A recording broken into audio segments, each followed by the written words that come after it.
Always a pleasure, Amy. Thank you for joining us. So let's cut to the chase. You were a Donald Trump fan, now you're not. But here from this side of the pond is the overview. Almost every time he gets indicted and almost every time the Democrats seem to decide to go for him, the latest is apparently 2 states want him banned, his popularity soars and it becomes even more likely he will be your next president, madam. What's going on? I know, it sounds insane because it is. But, you know, the more that the left and that the opposition tries to remove him from the ballot, the more, as you just said, the more he becomes enshrined, possibly of being reelected. And now that you are seeing these 2 states take it upon themselves when Trump has not even been convicted of insurrection. Now, you may have your own thoughts. I have my own thoughts on what happened on January 6th. But the proof is showing that there's no legal basis to what they are attempting to do by trying to remove him from the ballot. And so they are going to be successful. I'm going to guess most likely that once it hits the Supreme Court and they filed their appeal, it's probably going to be a 9-0 in his favor, where they're basically going to say, look, you know, he has to remain on the ballot. You know, the Maine Secretary of State has taken it upon herself to basically kind of say, well, here's how I read the law. And in Article 3 of Amendment 14, it does say in our Constitution that, you know, someone who has been involved in insurrection should not hold office. And it does not say someone who has been convicted. And so we're now also looking at wordplay. So it's going to be very interesting to see how this all pans out. But I do think in the end, Trump is going to be successful.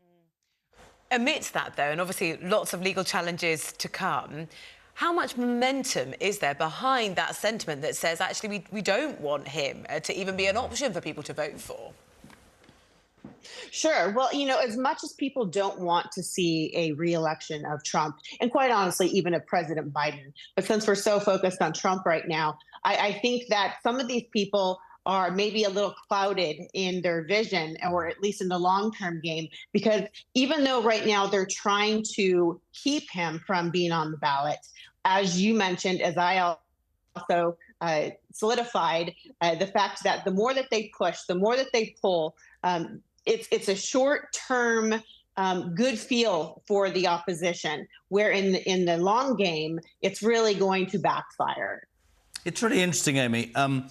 Again, I mean, I say from this side of the pond, I mean, we think we've got our own problems. And whenever I talk about Biden, people think I'm being disrespectful, and I'm not. I used to laugh. I'm actually now angry that his family are even contemplating putting him through. I mean, we're a year from an election, and that would then be another 4 years. And when people say he doesn't know where to stand, or he doesn't remember the names of people, we're not being disrespectful. This is presumably, potentially, according to the Democratic Party, the next leader of the free world. To the American people, I mean, what a choice they have. Somebody who many believe caused huge problems, brought disrespect to the role. Others would say that economically your country was never better than under Donald Trump. And the Democrats who seem intent on standing by a man who I genuinely don't believe can beat Trump. Do you? I don't think he can. Well, it's crazy because I think President Trump was in the right place at the right time, because so many disliked Hillary Clinton. Yeah. And then when President Trump's administration and towards the end of his administration just unraveled and became toxic, now President Biden was in the right place at the right time. So we're now looking at, you know, when you hear, well, I'm going to vote for the lesser of 2 evils. Which one is that at this point? Because it seems like they both come with more cons than pros. And so I had a conversation today with a longtime Republican friend of mine who's now considering, after the primary, to switch her party affiliation to either independent or nonpartisan. And she even said, if it's between those 2, I'm voting third party. I would vote for Robert Kennedy. And that's what I'm starting to hear. People are just not happy with our option. But, Amy, you've talked about the long game. Actually, doesn't... Whatever legal things happen between now and whenever the next election is, we kind of know the outcome, don't we? It's going to be Biden v. Trump. Can you really see anything happening that would shake that? No, because I mean, really, with every impeachment, with every law or every case that's brought up against President Trump, you would think it's over. He's done. He's going to step aside. He's going to go and take care of business. He's going to go home. No, he doesn't. He just keeps growing stronger and stronger and stronger. And this is something that you couldn't even write a movie about. This is all just so new and completely ludicrous, quite honestly. And then the fact that we do have a president currently who is unraveling before our very eyes. And it is very upsetting because I too would chuckle in the beginning.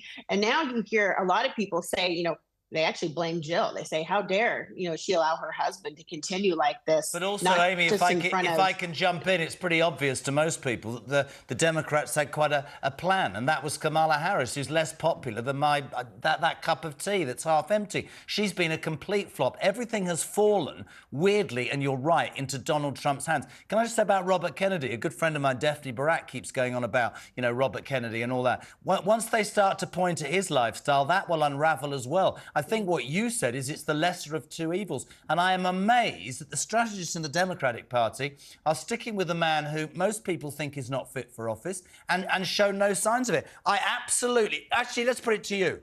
Who wins? Same result as last time? Or does Donald Trump make the most astonishing political comeback, in your opinion?